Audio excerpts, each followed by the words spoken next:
개인 투자자가 국내 증시에 투자하면 개미, 뉴욕 증시에 투자하면 서학개미, 중국 증시에 투자하면 중학개미라고 하지 않습니까? 그런데 최근 월남개미도 급증했다고 해요. 네, 진짜 분산 투자를 잘하고 있는 것 같습니다. 이제는 월남, 인도까지 중국에 이어서 확장하고 있는 것으로 보입니다. 네, 특히 올해 베트남 호치민 증권거래소가 FTSE 신흥국 지수 편입에 다시 한번 도전한다고 하는데요. 어떤 상황인지 또 주목할 점은 무엇인지 짚어보겠습니다. 하나증권 김근아 연구원 모셨습니다. 안녕하세요. 네, 안녕하세요. 네, 우선 최근 베트남 증시 상황부터 좀 짚어볼게요. 베트남 VN 지수 최근에 좀 어떤 흐름 보였을까요? 네, 우선 상반기 같은 경우에는 VN 지수가 올해 4월 달에 트럼프 상호관세 이슈가 발표됐을 때죠. 그때 잠깐 급락했다가 그때를 제외하고는 1,300에서 한 1,350가 박스권 흐름을 보였거든요. 근데 그 이후에 6월 달에 가파른 상승세를 이어왔고요. 국내 유동성 유입되고 견조한 펀더멘털 그리고 말씀 주셨던 FTSE 승격 기대감 등이 맞물려서 신고가를 경신했습니다. 다만 최근 같은 경우에는 차익 실현 매물 출회와 외국인 순매도 그리고 달러동 환율 부담 등이 겹치면서 단기 조정 구간에 진입한 모습입니다. 보통 베트남 같은 경우도 개인 투자자가 많고 기관 투자가들이 별로 없고 외국인들도 좀 진입하기 꺼리는 그런 시장 아닌가요? 일반적으로? 네, 아무래도 프론티어 마켓이다 보니까 외국인이 네. 진입하기는 어려운 상황이고 그 계좌 개설수만 봤을 때도 기관보다는 개인이 훨씬 많은 구조이긴 합니다. 보통 이제 그런 상황에는 우리나라 예전이랑 비슷하게 외국인들 잘 안 들어오고 개인들끼리 막 치고받다 보면 급등했다 급락하고 그다음에 특히 내려갈 때는 너무 많이 빠지는데 베트남 증시 개인들이 이렇게 들어가는 부분에 대해서는 뭐 추천할 만하다 아니다 이런 거에서 어떻게 보세요? 근데 베트남 같은 경우에는 그러니까 절대적인 계좌 개설 수만 봤을 때는 개인이 훨씬 많긴 한데 이 거래량이랑 거래 대금까지 같이 보면 외국인 비중도 꽤 무시할 수가 없거든요. 그래서 신흥국 특성상 베트남도 역시나 외국인의 그동안은 좀 매수랑 매도의 영향을 많이 받았었다 보니까 좀 외국인에 의해서 좀 좌지우지되는 경향이 조금 더 많았던 패턴이 있었습니다. 그럼 우리나라처럼 베트남도 외국인들 매수 그러면 따라가고 막 이런 현상들이 있는 건가요? 네, 원래는 그랬었는데 7월부터는 개인이 훨씬 더 많아졌다라고 보여지고 있어서 7월 달에 이후에는 8월 달부터 외국인 조금 많이 빠졌는데 그럼에도 불구하고 지수 계속 상승을 했거든요. 그거는 개인들이 뒷받침했다라고 보고 있습니다. 지금 저는 사실 베트남 증시 뭐 중국의 대체 시장으로 이렇게 나타난다고 하면서 그때 살짝 좀 관심을 가졌다가 네. 최근에는 좀 관심을 놓치고 있어서 이렇게 많이 올라왔는지 몰랐었거든요. 네. 근데 최근 들어서 뭐 앞서서도 간략하게 설명을 해주시긴 했지만 이 한 서너 달 사이에 굉장히 폭발적으로 많이 올라왔던데 어떤 요인들이 영향을 미쳤던 걸까요? 우선 크게 세 가지로 말씀을 드릴 수가 있는데 첫 번째로는 견조한 펀더멘털이 뒷받침하고 있다는 점인데요. 일단 2분기 GDP 같은 경우는 7.96%를 기록을 했습니다. 굉장히 높은 수치를 기록을 했고 상반기 같은 경우에도 7.5%로 상당히 견조했거든요. 그래서 제조업과 내수 소비가 동반 회복된 가운데 수출도 굉장히 잘 나오면서 전체 경제 성장을 견인을 했습니다. 그래서 실물 경제의 회복세가 나타난 것이 어떻게 보면 베트남 증시에 대한 투자 매력도를 기본적으로 높였다라고 보여지고 있고 두 번째로는 대외 리스크가 완화됐다라는 점인데 7월 초에 이제 미국이랑 관세 협상을 영국에 이어서 두 번째로 체결을 했거든요, 베트남이. 근데 다만 이제 체결했을 당시에는 표면적으로 봤을 때는 관세가 20%였기 때문에 굉장히 높아 보였습니다. 근데 그 이후에 어떤 경쟁국들, 뭐 인도랑 방글라데시 이런 제조업 경쟁국들이 뭐 20%, 19% 수준으로 체결을 하면서 상대적으로 20%가 그렇게 높아 보이지 않는 현상이 좀 됐고 그래서 매력도가 상대적으로 좀 부각됐다라고 보여지고 있습니다. 그리고 세 번째로는 FTSE 편입 기대감인데 사실 이게 가장 주요하게 작용을 했다라고 보고 있거든요.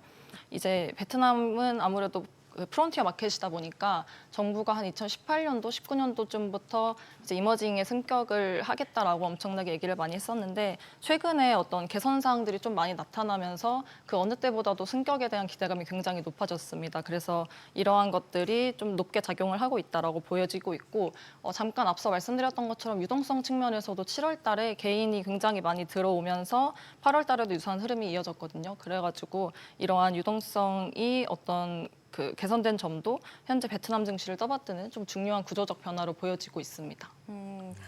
연구원님 말씀이 굉장히 빠르셔서 네네.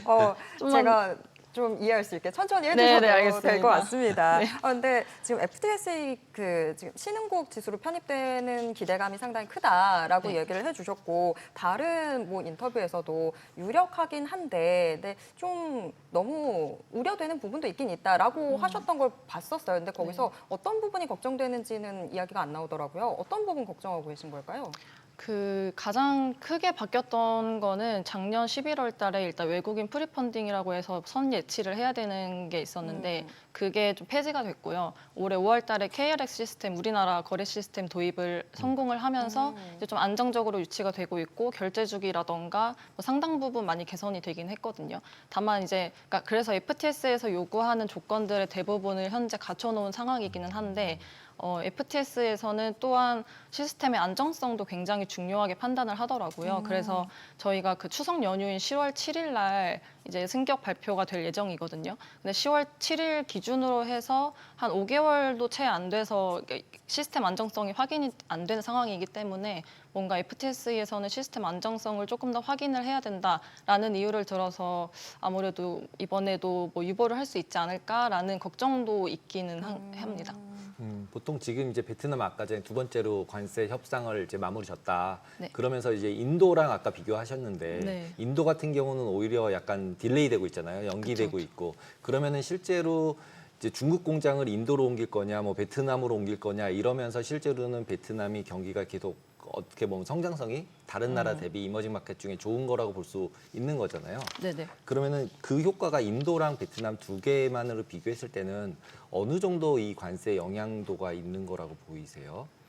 사실은 원래는 미국이랑 조금 더 친밀한 관계를 맺고 있는 국가가 어디냐라고 놓고 봤을 때는 인도였기 때문에 저희도 상반기에 하반기 전망을 했을 때는 아무래도 인도가 관세 협상을 조금 더 우호적으로 타결할 확률이 높아서 베트남보다는 아무래도 제조업을 인도로 조금 더 옮기는 움직임들이 나타나지 않을까에 대한 기대감이 굉장히 높았거든요.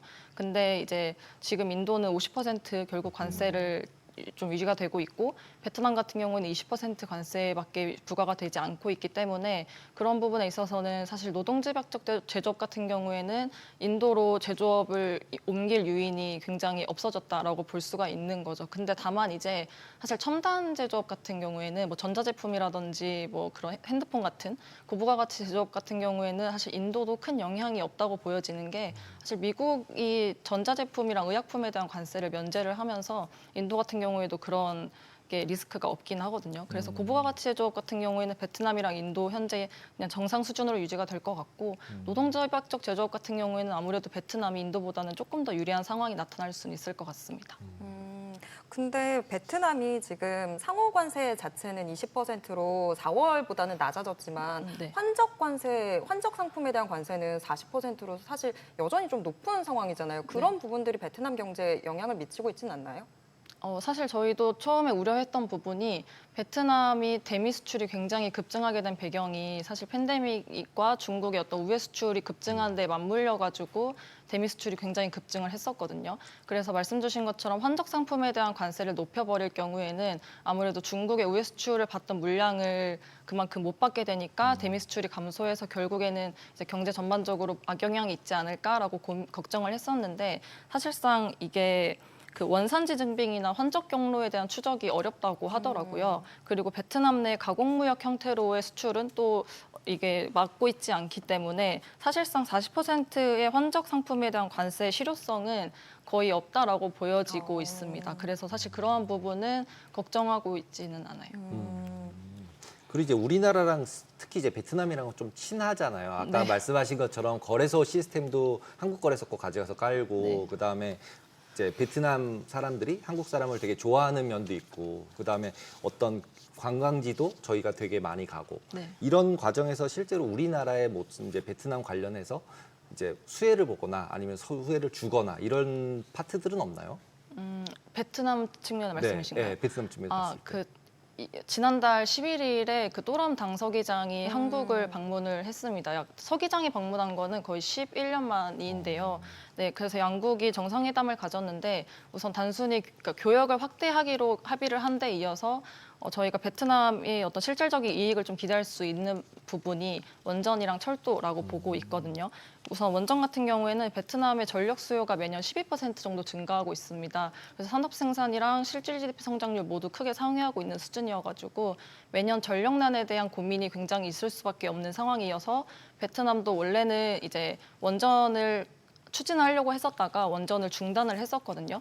근데 이제 전력난에 대한 우려들이 있다 보니까 원전을 최근에 재가동을 결정을 했고 이번에 이제 우리나라랑 원전에 대한 협력도 얘기를 하면서 어떤 2030년 완공을 목표로 해서 우리나라랑 협력을 조금 더 늘려갈 수 있는 여지를 높였습니다. 그래서 결국에는 전력 공급 안정성을 확보하는 데 조금 중요한 전환점이 될 수 있다라고 보고 있습니다.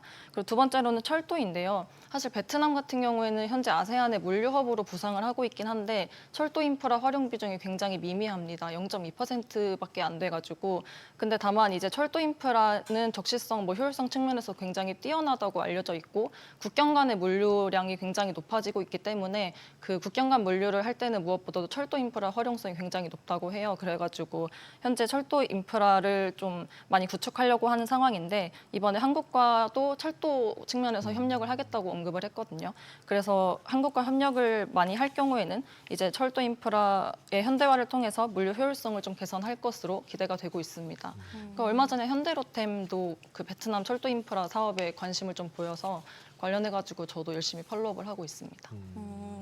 근데 지금 뭐 베트남 경제 성장률도 상당히 좋고 그래서 뭐 저희가 서두에서도 얘기했지만 투자에 관심을 갖고 계신 분들은 많긴 한데 직접 투자로 하는 건 잘 아니잖아요. 다들 뭐 간접 네네. 투자 ETF로 하고 계시는데 그래서 아직도 잘 모르시는 분들이 많은 것 같아서 베트남 VN30 지수나 이런 데는 어떤 종목들 들어가 있고 어떤 산업 구조들로 되어 있는지 이 부분도 좀 설명해 주세요. 네, VN30 지수 같은 경우에는 호치민 증권거래소에 상장된 종목들 중에 거래량과 유동 주식수 그리고 시가총액들을 고려해서 선정한 대표적인 30개 기업이고요. 아무래도 시가총액 가정 방식으로 구성한 지수이고 정기 리뷰를 반기마다 진행을 합니다. 그래서 그때 단일 종목 10%, 특수관계 있는 그룹 15% 상한 비중을 두고 있고요. 현 시점에서는 섹터별로는 아무래도 베트남이 전체 시총을 봤을 때 은행이랑 금융주가 좀 크다 보니까 VN30 지수에서도 은행이랑 금융주가 43%, 그리고 부동산 18%, 그리고 소재랑 필수 소비재가 각각 11%, 9%로 되어 있습니다. 그리고 기업별로 보면은 모두도 아시는 빈그룹이 있고요. 철강그룹인 호화팟, 그리고 IT 기업인 FPT, 그리고 소비재 기업인 마산그룹 대표적인 기업들이 좀 구성이 되어 있습니다. 그럼 이제 투자하려고 그러면은 상장돼 있는 ETF가 몇 개 정도나 있어요, 우리나라에? 그러니까 사실 ETF 같은 경우에는 제가 숫자를 확인해보지 않았는데 보통. 아마 지금 한국투자증 신탁. 네 거기 자산운용에서 하는 거. ETF가 주로 메인인 것으로 메인인 알고 거야. 있습니다. 네. 그럼 우리나라에서는 투자하겠다, 베트남에 투자하고 싶다 그러면 그 ETF를 사는 거 말고는 다른 방법은 없는 건가요? 그 ETF 말고는 사실 펀드가 있고요. 네. 그 외에 직접 투자를 하시겠다라고 하면 그거는 아직까지 조금은 어려우십니다. 어렵고. 네. 한 가지 더 제가 여쭤보고 싶었던 게 있긴 있었어요. 베트남 경제 계속해서 좋고 특히나 제조업이 참 좋다라고 이야기는 들었는데 분명히 7월까지 아세안 국가들 사이에서 제조업 PMI가 1등이 베트남이었던 걸로 알고 있는데 8월에 갑자기 5위로 4계단이나 밀리더라고요. 네. 8월에 대체 무슨 일이 있었던 건지. 일단 제조업 PMI 같은 경우에는 저희가 예상하는 바로는 일단 베트남이 2분기까지 수출이 굉장히 잘 나왔고 제조업도 굉장히 좋았거든요. 근데 그 이유가 일단 관세가 적용되기 이전에 이제 외부에서 수출 물량을 미리 프론트로딩 출하를 통해서 이제 미리 좀 당겨온 부분 때문에 제조업이랑 수출 모두 잘 나왔다고 보고 있고 아무래도 미리 제조업을 열심히 가동을 해서 당겨왔기 때문에 8월 달에는 그거에 비해서는 조금 둔화될 수밖에 없었다라고 판단을 하고 있습니다. 그럼 그 부분은 크게 걱정할 것까지는 아니었겠네요. 사실 조금 더 지켜봐야 될 것 같긴 한데 일단 8월 달에 잠깐 둔화됐다라는 것만으로는 제조업이나 수출이 둔화됐다라고 단정을 지어서 말씀을 드리기가 조금 어려운 부분이 있어서 한 9월에서 10월 이후까지 지켜봐야 될 것 같습니다. 그러면은 지금 우리나라 아까 전에 로템 얘기하셨는데 현대 로템 같은 경우 팔로우업을 하시면 어떤 거를 팔로우업을 하시는 거예요? 이렇게 로템이 나가는 거를 어떤 도움을 주시는 거예요? 아니면은 예를 들자면 뭐 약간 이제 리서치를 해주시거나 이러실 것 같은데. 그 사실 제가 개별 그러니까 기업이나 우리나라 시장을 보는 건 아니기 때문에 네. 사실 저 같은 경우에는 그러니까 팀코리아 수주를 다들 기대하시잖아요. 네. 베트남에서. 그런 경우에 저 같은 경우에는 원전이나 철도 쪽에서 우리나라 기업들이랑 협력을 한다라고 한다면 사실 베트남의 인프라가 구축이 되고 좋아지는 거기 때문에 그거에 있어서는 저한테는 또 베트남 증시나 경제를 바라봤을 때 바라봤을 때. 호재거든요. 그래서 그런 측면에서 팔로업을 하고 있습니다. 그러면 현대 로템이 들어갔다라고 해서 얼마짜리 수주를 했다 그렇다는 얘기는 기본적으로 철도가 어떻게 깔릴 거다 이런 걸로 그쵸, 그런- 경기를 예측할 수 있다 이런 거네요. 그렇죠. 그런 기대감을 갖고 가는 아. 것입니다.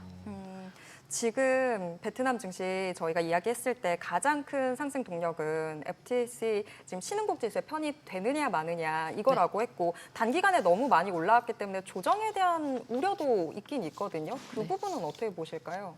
아무래도 FTSE에 대한 반영 기대감이 이미 선반영이 된 상태이기 때문에 현재 당장으로서는 추가 상승 동력은 조금 부족한 상황이긴 합니다. 그래서 조정 국면에 들어가 있는 거라고 판단을 하고 있고 다만 이제 저희가 현재 시점에서 단기적으로 가장 큰 변수는 FTSE 편입 기대감이라고 보고 있는데 말씀드렸던 것처럼 10월 초에 결정이 나기 때문에 만약에 편입에 성공할 경우에는 이게 그 자금 비중을 따져봤을 때 한 5억 달러 정도의 패시브 자금이 유입될 것으로 보고 있거든요.